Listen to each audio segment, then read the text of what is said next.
Liesl. I work for Logan Services as a lead plumber. So this is a gas tankless unit.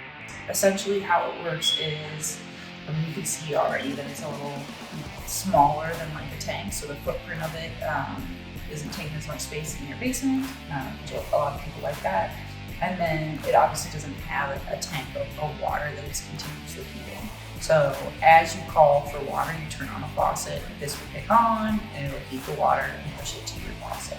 One of the big things we like to recommend when people purchase these units is making sure the company you have install it has a valve kit on the bottom. So this is so it can be flushed once a year, just to get all that hard water buildup out of it. One of the big complaints we get about a tankless is when you have a tank water heater, it is already hot and you turn a faucet on and it just takes the length of time for that hot water to get there. With the tankless, because it's taking a second to register that you're calling for hot water, people will complain that time is a little bit longer.